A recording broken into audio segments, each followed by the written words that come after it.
Chapter 7. Dodging pedestrians and boxes on wheels, we followed our friend a half-dozen blocks to a tall building that tapered eccentrically to a point far overhead in the clouds.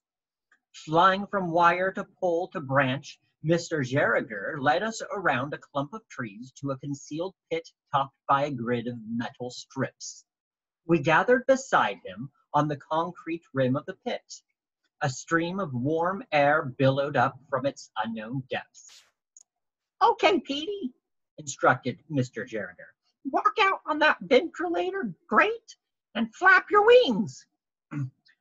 "I'd rather not," he replied, puffing on a soiled bison and hackers he had rescued from a gutter. "Come on, Petey," I said. "Aviation calls. Remember, flying is your destiny." "You can stick that one in your crop," he retorted, sighing. Petey passed his cigarette to Honky and stepped gingerly out on the grate. "Flap your wings," said Mr. Geriger. "Let the updraft give you lift." "I'm getting a lift," mumbled Petey, not flapping. "I'm definitely getting a lift out here." He stood motionless in the warm blast, a quizzical expression, almost a leer contorting on his face. "Petey, what are you doing?" demanded Mr. Geriger. "Extend your wings and arch your tail feathers." Ignoring his flight instructor, Petey tiptoed toward the center of the grate. "Ooh, it's even stronger out here. Fellas, you ought to give this a try." I glanced at Honky, who shrugged, put down his cigarette, and stepped out on the grate. I followed. A rush of humid air enveloped my body. I suddenly felt buoyant and lightheaded. Strange, delicious sensations rippled up from the torrid rustlings below. Pleasurable waves welled up in my body, each sensual quiver tingling with the same exquisite, rosy reverberations as the touch of Marianne's ruby beak. "Whoa," swooned Honky. "This is something else." "A curiously satisfying phenomenon," I agreed, edging closer to the center. "Mystics have long ascribed magical properties to the pyramid," commented Petey. "Close your eyes and feel the power." "I feel it," I said. "I definitely do." "Hell, it's better than booze," said Honky. "Mr. Geriger, get your little green ass out here, guy. This is too fabulous to miss." "You fellows are disturbed, deeply disturbed,"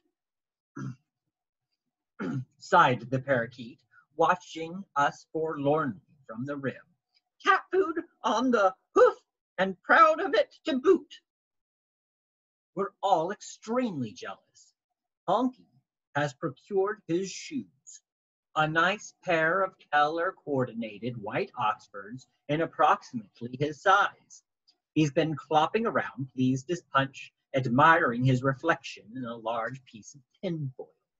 It'll serve him right if he trips and breaks his neck. No one can figure out how to tie the laces. Honky stumbled upon the discarded footwear while excavating a cheese-laden stratum of ravioli in the course of a somewhat heavy Italian meal in a dumpster in North Beach. Not only was the metal lid ajar, but the aromatic dumpster had been positioned against a gently sloping wall, affording excellent pedestrian access. We even found a bottle containing a few ounces of a mildly stimulating red beverage. Not sherry, alas, but a pleasant complement to the lingering mellowness from those profound great vibrations. In fact, we only ventured away from our windy pyramid because Mr. Geriger insisted he was starving. "My feet are so toasty," exclaimed Honky, pecking away at the dried pasta still clinging to his miniature shoes. "I hope you boys won't get chilled." "We'll manage," I said. Shall we dance in the taverns and get loaded? Asked Honky, clumsily attempting a few mambo steps. Okay, but not Effie's bar, I insisted. Get loaded with what? Slurred Mr. Geriger, though he continues to condemn tobacco. Our friend had found the red beverage quite to his liking. The nectar of the gods, replied Pete. Sherry! We never made it to the bars. As we strolled down the alley toward a street lined with lively night spots, a pair of oddly bald youths, swaddled in billowing folds of giant-sized clothing, rode by on two-wheeled tubular metal appliances. Look, Toby, said one, stopping and pointing. There's a funky white pigeon over there, wearing baby shoes. Bet his mommy dressed him like that, Casey, said his friend. Let's go grab him. The hoodlums dropped their vehicles and ran toward us.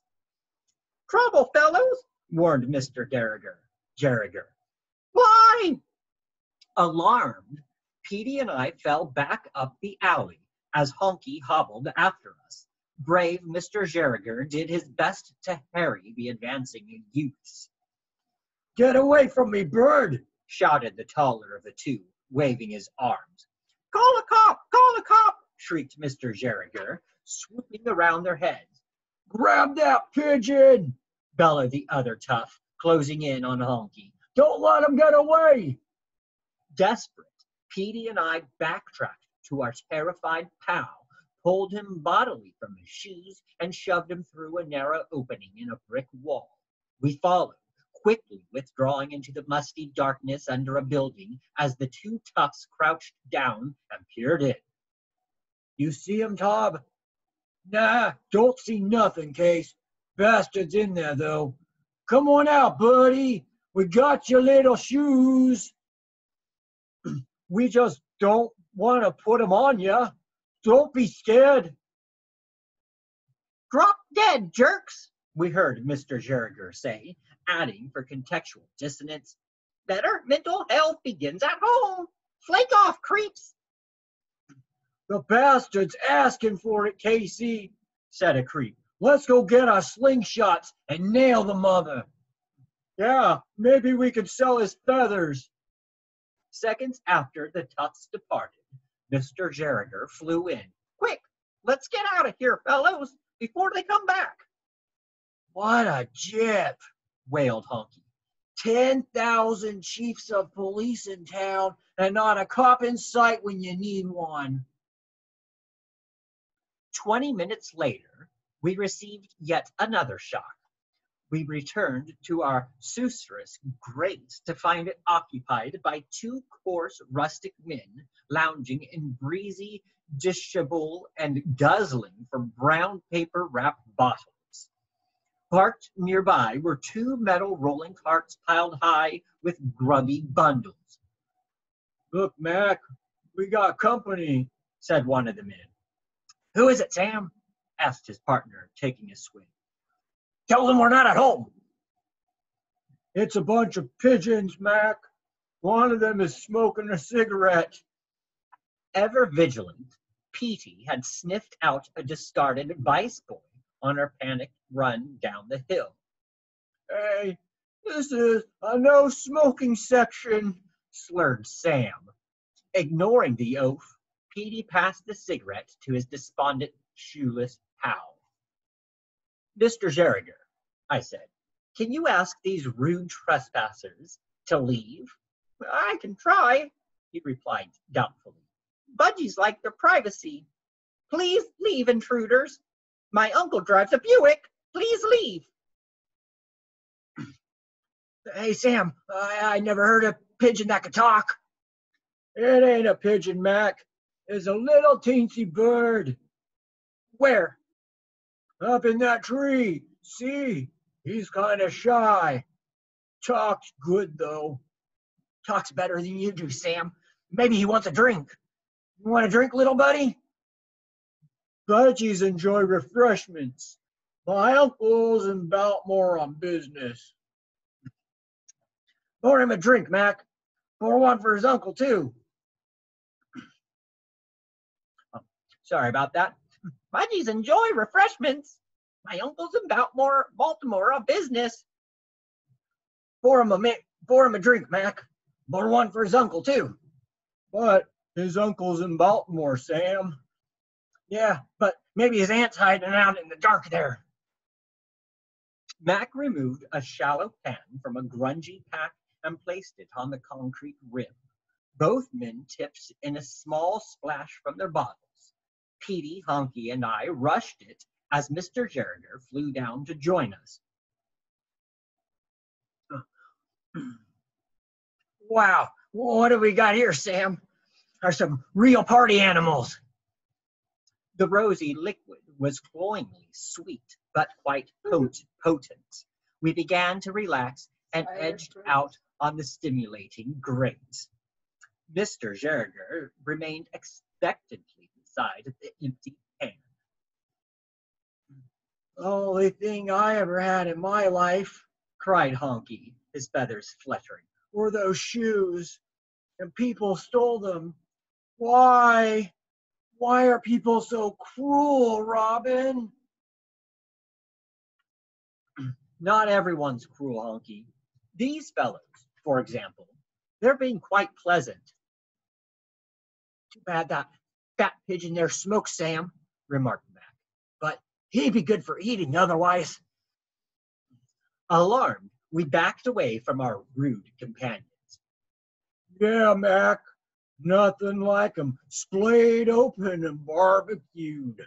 We used to have 'em all the time over where I was camping under Highway 280. The babies are even better. That did it. Something snapped in my mind. I rushed toward a swollen, dirty red ankle and bit down hard. Mac bellowed in pain as Funky and Petey attacked his companion, and Mr. Geringer mounted an aerial assault. Killer pigeons! Screamed Sam, scrambling up and lunging for his cart. Run for your lives! Mac limped after his companion as Mr. Geringer harried their drunken retreat from above. Guess we showed them, said Honky, smoothing his feathers as he bounced up and down on the grate. Good going, Robin. Send in the cats, I said, my heart still pounding. We'll show this damn town we can't be pushed around. Cancel that last request, said Mr. Geringer. We've had more than enough drama for one night. Oh, look, someone forgot his bottle. No marauding cats showed up to interrupt our party. Good thing for them, too. Later, more icy bathwater began dribbling out of the sky, so we spent the night inside a newspaper rack. We sent Mr. Geringer up the coin return slot to jimmy the mechanism. Then we all pushed down on the spring-hinged door and hopped in. We were snug and dry and figured that any cat who wanted to attack us would have to pay 50 cents for the privilege. Mr. Geringer curled up in a sports section and dropped off immediately, while the rest of us reclined on Dear Abby. Chapter 8. Our third morning as desperate refugees in the big city. Still no sign of Sam Spade or our fellow escapees from the lab. Flight school has resumed on a broad plaza at the foot of four towering slab-like buildings lined up across a broad street from an immense body of murky bathwater glinting green in the vaporous light. At one corner of the plaza, a disorderly pile of massive concrete pipes gushed water into a foaming pool.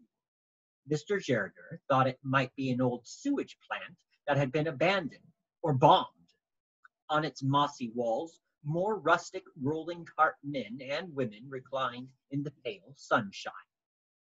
Honky and I shared a stalum as Mr. Geringer prepared the reluctant airman for his latest act of gravity-defying bravado, gliding. Petey, you have to glide before you can fly, said Mr. Geringer.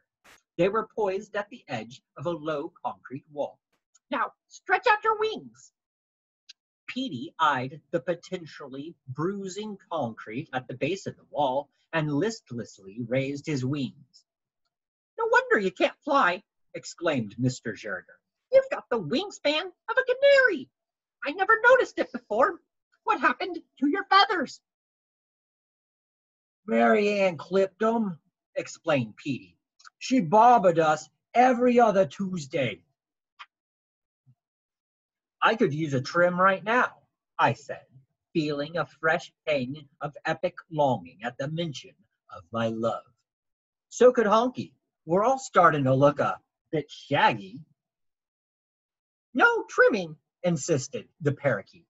"There will be no more trimming. You need those feathers. You must undo the mischief of that damn Delilah. Come on, we're going to find Petey some wings." "What is it?" Honky asked. In the shadows behind the gushing sewage plant lay a grisly pile of bloody feathers and miscellaneous disembowelings. "What was it is a better question," said Petey, shaking his head. "It was a seagull," said Mr. Gerger. "I spotted it this morning while scouting cigarettes for Petey." What fiend could be responsible for so savage an act of wanton depravity? I demanded.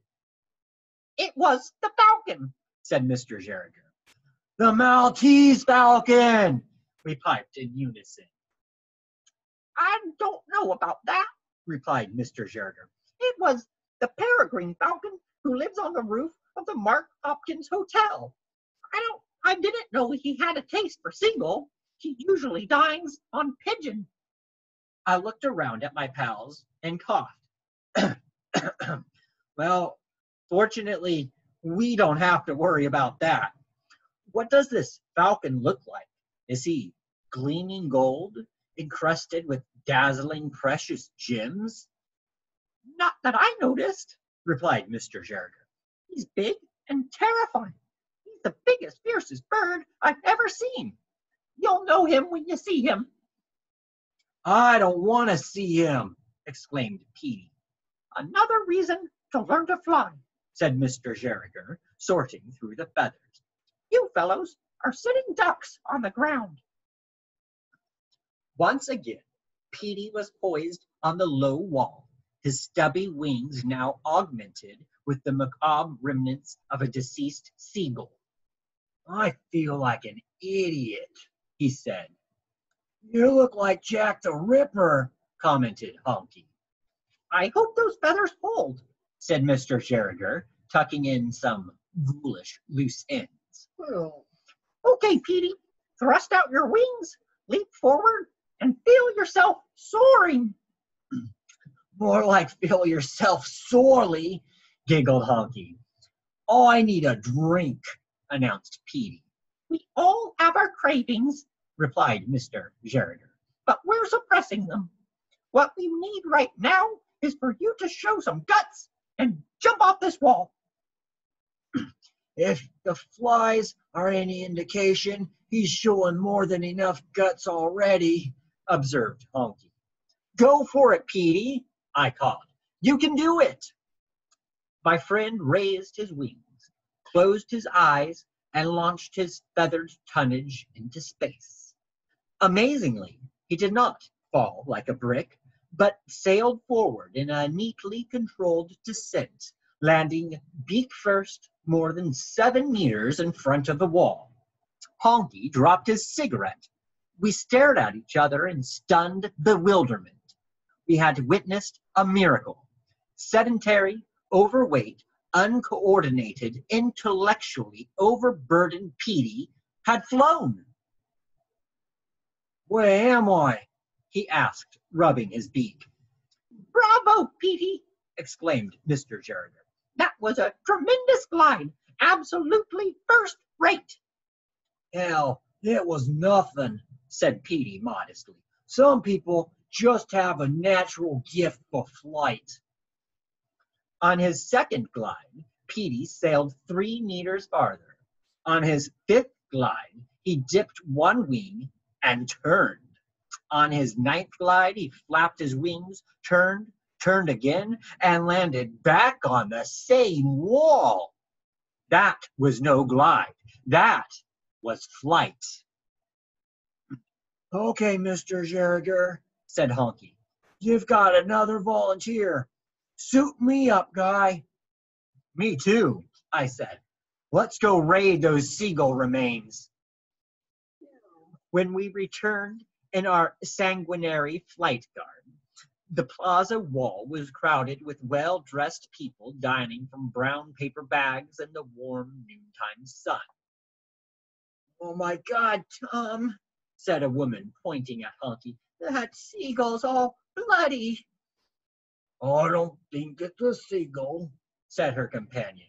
It looks to me like a white pigeon disguised as a seagull, possibly injured, though I think not, and smoking a cigarette down to the filter. Honky spat out the stinking butt. Well, it's put me right off my shrimp salad, she said, discarding her sandwich. Petey and I dived for it. More bloody pigeons, she screamed, leaping away from the wall. It's a fucking invasion. Don't get hysterical, Barbara, said the man, tearing off a corner of his sandwich for Honky. It's just Mother Nature's rich diversity. Oh, shut up, Tom, said the woman. You liberals are all alike.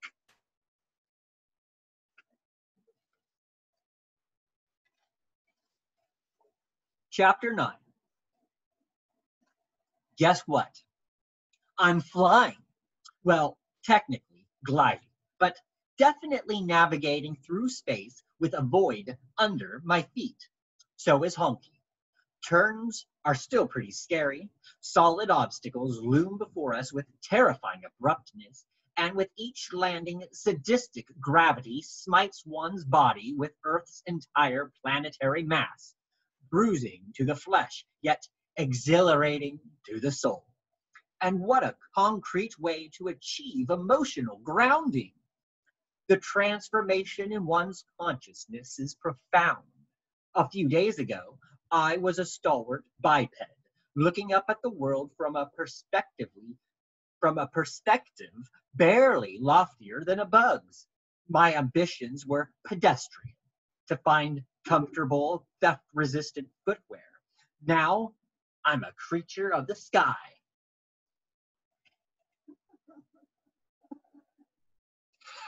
Soaring through an unseen medium of suddenly tangible space.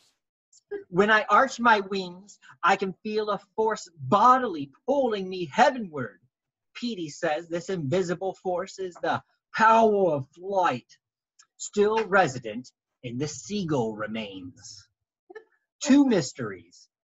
How long does the power live on in the feathers? And why haven't more people discovered this marvelously uplifting phenomenon? Nothing makes any sense. We neophyte city dwellers can fly. So why aren't the skies of San Francisco abuzz with human aviators, soaring on surplus seagull feathers, smoking cigarettes, and swigging sherry? I admit it, I'm confused. Why is modern urban life so opaque to reason? Dad! Dad! A voice interrupted our aeronautical shop talk as we were sharing a low-tar demerit up in a tree. How thoughtful of nature to provide so many convenient landing routes for pilot trainees. Dad, I found you at last, cried a young bird-like animal, possibly a seagull, alighting on a limb beside Honky. Startled, Honky passed his cigarettes to Petey and exhaled smokily. Do I know you? Dad, it's me, Kenny. Don't you recognize me? Oh, hi, kid, said Honky, nervously retrieving the butt and taking another deep drag. What's up? Dad, Mom's been worried sick. we're going on a picnic to Alcatraz, and you're supposed to bring the halibut. What's wrong, Dad? How come you're all bloody? It's halibut blood, said Honky. I had to use some serious muscle on the dude. Run along, Kenny, said Mr. Jerger. Your father is busy now. Dad, who are these birds? How come these seagulls look a little like, please don't get offended, pigeons? Don't be silly, replied Honky. They're, your uncles. This is your Uncle Robin and your Uncle Petey. And that's Mr. Jerger. He's not your uncle. Nice to meet you, I guess. Dad, what's that thing in your beak? It's a cigarette, Kenny, said Honky. Now you'd better do what Mr. Jerger says and run along. But Dad, what do I tell Mom? Tell her it was nice while it lasted, but all good things must come to an end. Tell her I wish her the best, and I hope she finds someone else more, compatible. But Dad, protested Kenny, seagulls mate for life.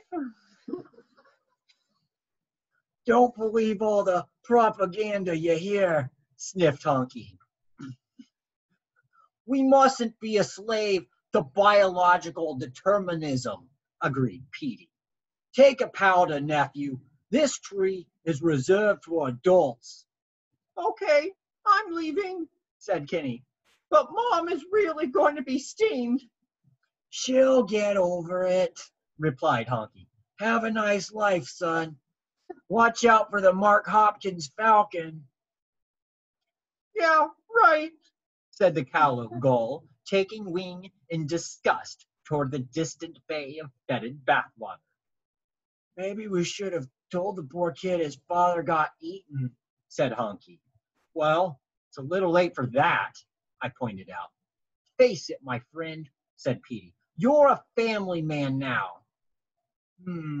Said Honky, bogarting the smoke. I wonder what that chick looks like. I never made it with a seagull. You've never made it with anybody, Petey pointed out. Yeah, sighed Honky. Don't remind me. Flying is lots of work, but definitely enjoyable, as satisfying in its own way as great lounging. Of course, we're all a little afraid of heights, especially Honky, so we haven't dared venture very high. The best part? No more scrounging for smokes. Petey developed a new motivational technique to refine our flying skills, and it works like a charm. We just whiz by and grab that attractive, aromatic stogie right out of people's mouths. Rude, I suppose, but that's life in the big city for you. Anyway, the people seem more startled than offended. I think most of them find it an entertaining stunt, rather like our synchronized mambo. This afternoon, Honky discovered an ingenious way to dispose of the butts. Soaring gracefully off a "no parking" sign, we dropped our smoking torpedoes down the shirt collars of several familiar two-wheeled shoe rustlers. Toby screamed, clutched at his shirt, and crashed into a parked box on wheels. Casey bellowed, grappled with his smoldering garments, careered out of control, and came to an abrupt halt against a visiting police chief, who struck the youth smartly with a large stick on his shaved skull. "Smash him again!" shouted Mr. Jerger from our vantage point atop a nearby pole. The police chief complied enthusiastically, as did several of his companions in blue. "Contextual dissonance," I whispered. "Make love, not war," whistled the parakeet. "These are the times that try men's soul.